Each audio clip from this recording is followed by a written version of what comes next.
Good morning, नमस्कार। मैं हूं आपके साथ हिमानी नैथानी और सीधे वॉर जोन से हम आपके लिए रिपोर्ट लेकर आए हैं कि अपडेट इस वक्त आ रही है कि क्रूड ऑयल की कीमतों में बड़ी गिरावट आई है। क्रूड ऑयल की कीमत $84 प्रति बैरल हुई है। $120 से गिरकर $84 पर पहुंच चुका है कच्चा तेल। और ये क्यों हुआ है, जो इसके पीछे रीजन बताया जा रहा है, ट्रंप के ऐलान के बाद कच्चे तेल की जो कीमतें हैं वो घट गई है। ट्रंप ने दरअसल युद्ध जल्द खत्म होने का संकेत दिया है। G7 ने 400 मीटर के जो रिजर्व ऐलान है वो यहां पर किया है और ट्रंप और G7 के ऐलान के बाद तेल की जो कीमतें हैं वो घट गई है। इस बीच जंग के बीच अमेरिका और इजराइल ने तेज हमले किए हैं। अमेरिका और इजराइल ने एयर स्ट्राइक से ईरान को दहला दिया। अमेरिका और इजराइल ने ईरान के कराच शहर को निशाना बनाया है। एयर स्ट्राइक से आसमान देखिए किस तरह से एकदम चकाचौंध हो जाती है। वो रोशनी एकदम जो अंधेरा है उसको एकदम चीरते हुए ये रोशनी जब धमाका होता है उसके बाद, और पूरा आसमान आप देखिए कि किस तरह से जगमगा उठता है।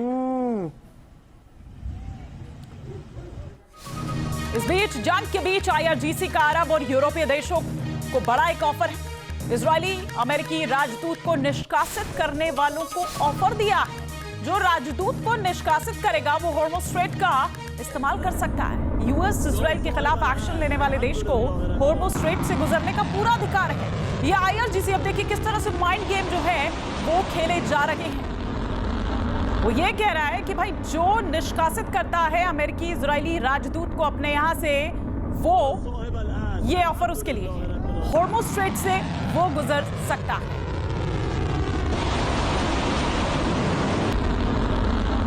तो IRGC ये ऑफर देता हुआ, और IRGC देखिए लगातार आक्रामक होता हुआ नजर आ रहा है। ट्रंप उसको भले ही कितनी चेतावनी दे दे, कितनी चुनौती दे दे, लेकिन वो हर बार एक नई रणनीति के साथ नजर आता है और उसकी स्ट्रैटेजी। और अब एक नया जो माइंड गेम उसकी तरफ से खेला जा रहा है वो ये कि भाई जो भी देश अपने यहां से इजरायली और यूएस के राजदूत को निष्कासित करते हैं उनके लिए ये खुला ऑफर है कि वो हॉर्मुज़ स्ट्रेट का इस्तेमाल कर सकता है। अब ये देखना होगा कि ईरान के इस ऑफर के बाद वो कौन से देश हैं जो आगे आते हैं। अरब और यूरोपीय देशों को ये बड़ा ऑफर देते हुए IRGC नजर आ रहा है।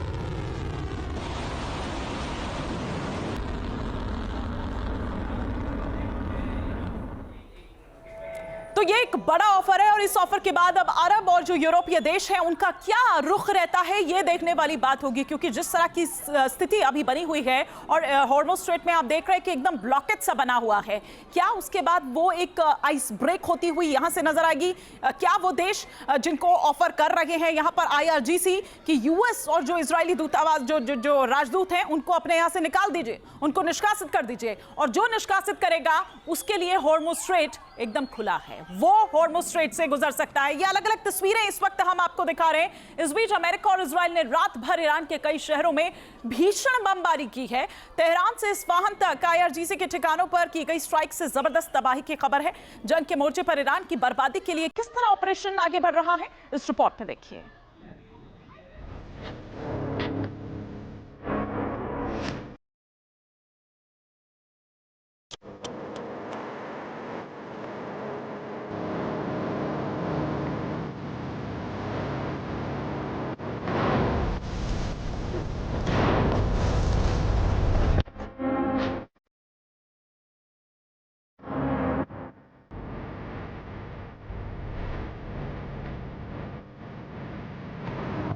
बम और बारूद की बौछार से तेहरान में तबाही का सिलसिला जारी है। अमेरिका और इजराइल की साझा कार्रवाई से शहर के कई इलाकों में विस्फोट हुए। आग और धुएं ने लोगों को आफत में डाल दिया। रिहायशी इलाकों में हुए सीरियल अटैक की वजह से हालात बेकाबू हो गए।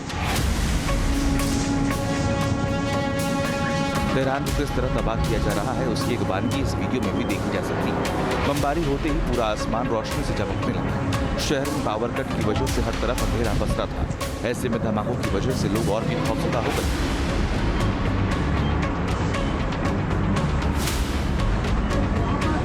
इस्फहान में इजराइल और अमेरिका के फाइटर जेट्स ने एक साथ कई बम गिराए। IRGC के बेस को टारगेट करते हुए यहाँ सटीक इस दौरान कई भारतीय हमले इतने घातक थे कि कई किलोमीटर दूर तक धमाकों की आवाज सुनाई दी।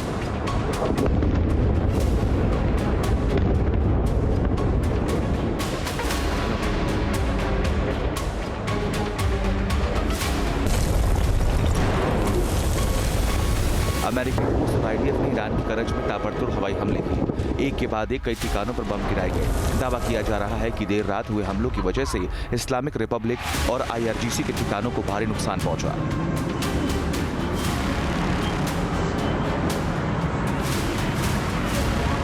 खुजिस्तान प्रांत के खुर्रम शहर में भी अमेरिका और इजराइल ने स्ट्राइक। 1980 के दशक के ईरान इराक युद्ध के दौरान ये शहर पूरी तरह नष्ट हो गए थे, लेकिन बाद में इसका पुनर्निर्माण किया गया। अब दोबारा यहाँ बमबारी के जरिए ईरान को चोट पहुंचाने की कोशिश की गई। ईरान ने बुशहर और खुर्रम शहर प्रांत में अलग अलग लोकेशन पर अमेरिका के MQ-9 ड्रोन को ढेर कर दिया। ईरानी आर्म्ड फोर्सेस की ओर से जारी वीडियो में ड्रोन के हवा में ही मार गिराने का वीडियो शेयर किया गया। इससे साफ दिखाई देता है कि ड्रोन आसमान में उड़ रहा है, तभी उसे हिट किया जाता है और वो तबाह हो जाता है। ईरान की नेवल पावर को खत्म करने के लिए पूरा जोर लगाया जा रहा है। उसकी बानवी समंदर के बीचों बीच चलता ये शिप है। दावा किया जा रहा है कि बंदर अब्बास के पास इस शिप को निशाना बनाया गया, जिससे उसमें भीषण आग लग गई। अमेरिका लगातार ईरानी जहाजों पर हमले कर रहा है, जिससे हालात और भी विस्फोटक हो रहे हैं। ऑपरेशन एपिक फ्यूरी और ऑपरेशन रोरिंग लॉयन के तहत देर रात तेहरान, करज, इस्फहान, शिराज, बुशहर, बंदर अब्बास, तबरीज को निशाना बनाया गया। इन सभी जगह रणनीतिक ठिकानों पर बम गिराए गए। कोशिश ये की जा रही है कि ईरान की फायर पावर को कम किया जाए, इसीलिए हमलों की तादाद बढ़ाई गई है। ईरान और इराक की सीमा पर भी अमेरिकी फाइटर प्लेन ने कई बम बरसाए। यहाँ IRGC के ठिकानों को टारगेट किया गया। दरअसल अमेरिका अब ग्राउंड ऑपरेशन की तैयारी में जुटा हुआ है। इसके लिए कुर्द लड़ाकों को भेजने की रणनीति पर काम हो रहा है। इसीलिए बॉर्डर पर जितने भी बैरियर हैं, उन्हें खत्म किया जा रहा है, जिससे कुर्दिश लड़ाके आसानी से ईरान के अंदर दाखिल हो सके।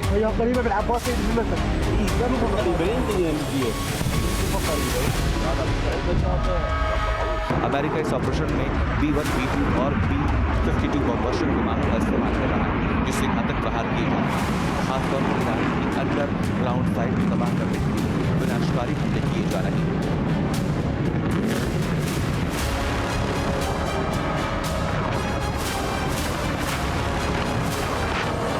मिडिल ईस्ट में 28 फरवरी को जंग का आगाज हुआ था। इसके बाद से तनाव लगातार बढ़ रहा है। अमेरिका और इजराइल के ईरान को तबाह करने की कसम खाई है, तो ईरान भी पीछे हटने को राजी नहीं है, जिससे जंग का दायरा बढ़ता जा रहा है। ईरान के तमाम शहरों में हालात बिगड़े हुए हैं और जिस तरह धमाके हो रहे हैं, उससे साफ हो चुका है कि फिलहाल राहत मिलने के कोई आसार नहीं है। Team news nation. इस बीच एक बड़ी खबर आ रही है। किरकुक इलाके में पेशमर्गा फोर्स ने एक ड्रोन को मार गिराया है। इराकी कुर्दिस्तान की मिलिट्री है पेशमर्गा फोर्स। ये बड़ी जानकारी इस वक्त आ रही है। किरकुक इलाके में पेशमर्गा फोर्स ने एक ड्रोन को मार गिराया है। इराकी कुर्दिस्तान की मिलिट्री है पेशमर्गा फोर्स।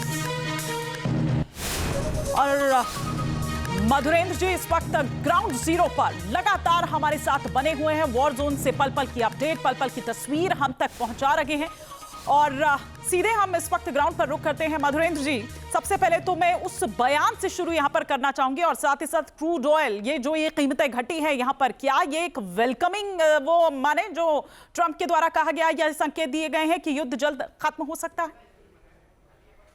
देखिए, ट्रंप तो ये कह रहे हैं कि जल्द खत्म हो सकता है, लेकिन अगर आप सेंटकॉम के बयानों को देखें, अगर आप हेक्सेट के बयानों को देखें, यानी जो सेक्रेटरी ऑफ वॉर है उनके बयानों को देखें, तो आपको ऐसा लगेगा कि ट्रंप की बातें जो है वो उन्हीं के लोग जो है खारिज करते नजर आ रहे हैं। और जब सवाल पूछा जाता है, ट्रंप कहते हैं कि both is possible, both is open, दोनों को सहमति चाहते हैं।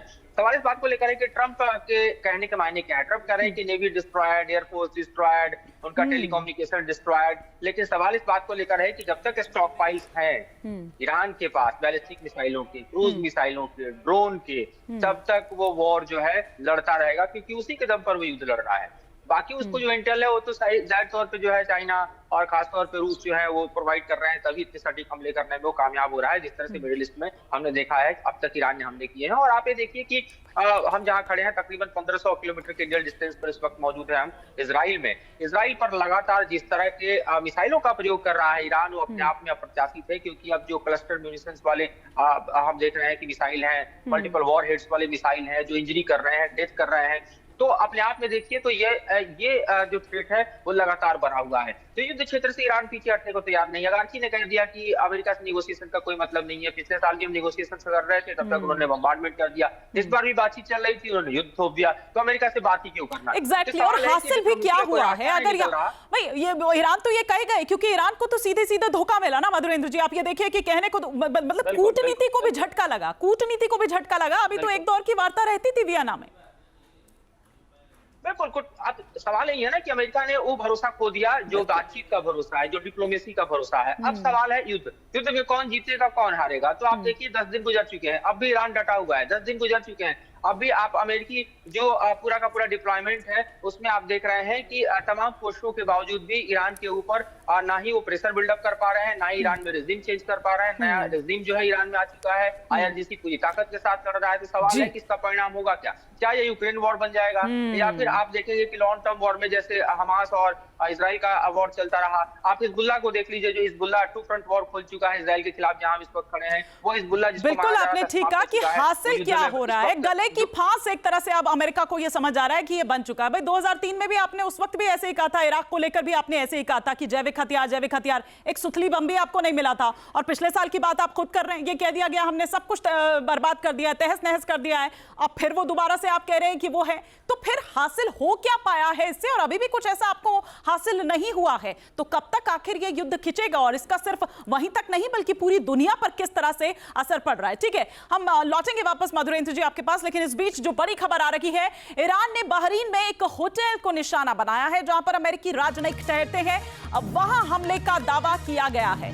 तो ईरान लगातार उन जगहों पर जहां पर अमेरिकी सैनिक हो या राजनयिक जो ठहरते हैं वहां पर उन जगहों को टारगेट किया जा रहा है। और स्पेशली अगर हम बहरीन की बात करें तो बार बार जब हम बात करते हैं उसकी 5th फ्लीट की, तो उसके जो अधिकारी वहां पर हैं, बड़े बड़े जो राजनयिक जिनकी बात हम यहां पर कर रहे हैं कि जिस होटल में या जिस भी जगह पर वो रह रहे हैं, उन जगहों को टारगेट किया जा रहा है। उसकी सैनिकों की मौजूदगी बड़ी संख्या में यहां पर है।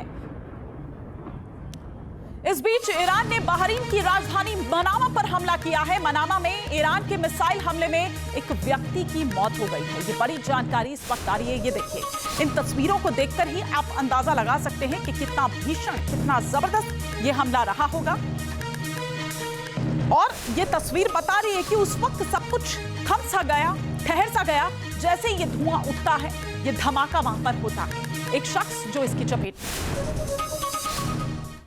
जैसे जैसे युद्ध आगे बढ़ रहा है, ईरान के तेवर जो हैं वो और ज्यादा आक्रामक हो रहे हैं। अब ईरान ने धमकी दी है कि वो मिसाइल हमले की जो इंटेंसिटी है उसे डबल करने जा रहे हैं। ड्रोन अटैक की रफ्तार पहले ही दोगुना हो चुकी है। ईरान ये भी कह रहा है कि वो मिडिल ईस्ट में अमेरिका के आर्थिक इंफ्रास्ट्रक्चर को पूरी ताकत से टारगेट करेगा। मतलब मिडिल ईस्ट में मौजूद अमेरिकी कंपनीज अब ईरान के निशाने पर आ गई है। जाहिर है ट्रंप ईरान की धमकी को हल्के में नहीं लेंगे, क्योंकि पिछले 11 दिनों से वो ईरान के घातक हमलों के सबसे बड़े गवाह बन चुके हैं।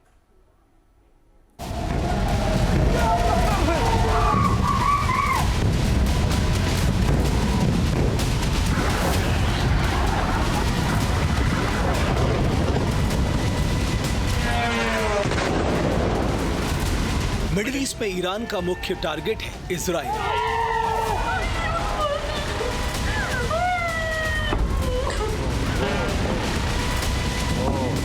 पिछले साल 12 दिन की जंग हो या इस बार के युद्ध के 10 दिन, ईरान सबसे ज्यादा मिसाइलें इजराइल पर बरसा रहा है।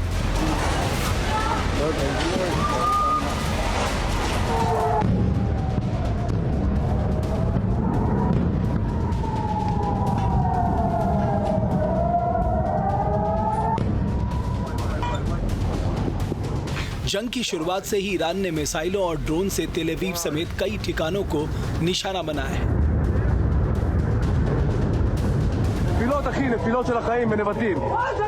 मिसाइलों की ये बौछार रोकने में तमाम कोशिशों के बाद भी इजराइल कामयाब नहीं हो पाया।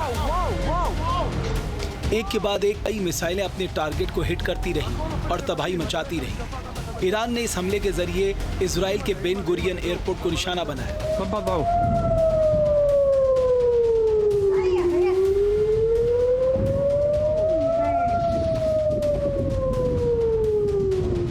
IRGC के निशाने पर इजराइल की पोर्ट सिटी हाइफा भी है, जंग शुरू होने के बाद से इस बंदरगाह को कई बार निशाना बनाया जा चुका है। ताजा हमले से यहाँ भारी तबाही मची है।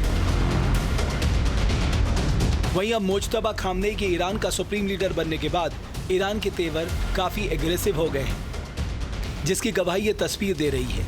ये तेल अवीव पर हमले में इस्तेमाल हुई मिसाइल की तस्वीर है, जिस पर लिखा है लब्बैक सैयद मुज्तबा, जिसका मतलब है मैं आपकी सेवा में हूँ सैयद मुज्तबा। ऐसा करके ईरान चेतावनी दे रहा है कि वो अमेरिका के आगे सरेंडर नहीं करेगा, बल्कि पहले से ज्यादा ताकत से मुकाबला करेगा। अमेरिका और इजराइल के पास एरो 3 है और PRSM जैसे सिस्टम्स हैं जो कि अपनी एक्यूरेसी के लिए और अपनी इंटरसेप्टर कैपेबिलिटीज़ के लिए जाने जाते हैं। उनके होने के बावजूद ये अत्यधिक गति से चलने वाली मिसाइलें लगातार अमेरिका और इजराइल के लिए खतरा बनी रहती हैं। और ये भी हमें ध्यान में रखना चाहिए कि ईरान के पास करीब 3000 मिसाइलों का जखीरा है और ये जखीरा काफ़ी दिनों तक ईरान इस्तेमाल कर सकता है। इसलिए अमेरिकन बेसिस हो या फिर इजराइल का मेन लैंड हो, ये लगातार ईरानी हमलों की जद में बने रहेंगे।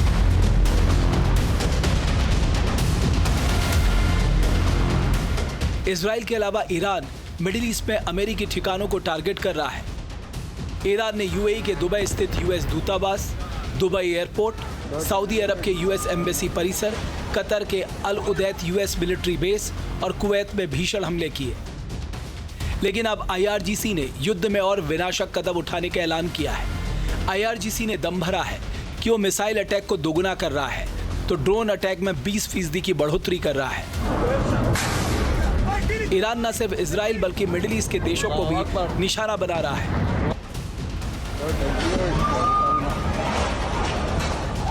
लेकिन ईरान ने अब जो टारगेट लिस्ट बनाई है, उसने अमेरिका के लिए खतरे की घंटी बजा दी है। तेहरान ने अपनी लक्ष्य रणनीति में बदलाव किया है, ताकि अब वो केवल अमेरिका और इजरायली सैन्य ठिकानों पर ही हमला नहीं करेगा, बल्कि ईरानी मीडिया में दावा किया जा रहा है कि ईरान ने अपने संभावित लक्ष्यों की सूची में अमेरिकी आर्थिक संपत्तियों को भी शामिल कर लिया है।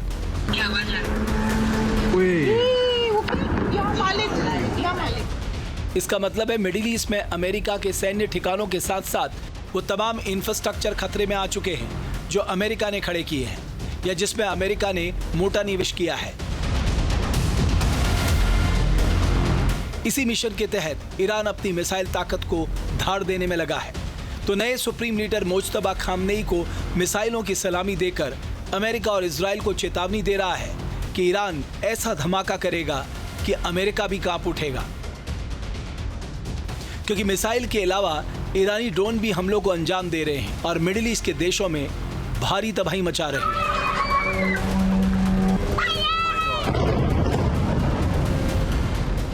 आपके मोबाइल पर तुरंत आएगी ब्रेकिंग न्यूज। स्क्रीन पर सबसे पहले दिखेगी बड़ी खबर। देश दुनिया की हर खबर एक जगह। अब आपके मोबाइल पर तुरंत फटाफट इंस्टॉल कीजिए न्यूज़ नेशन ऐप और रखिए खुद को अपडेट।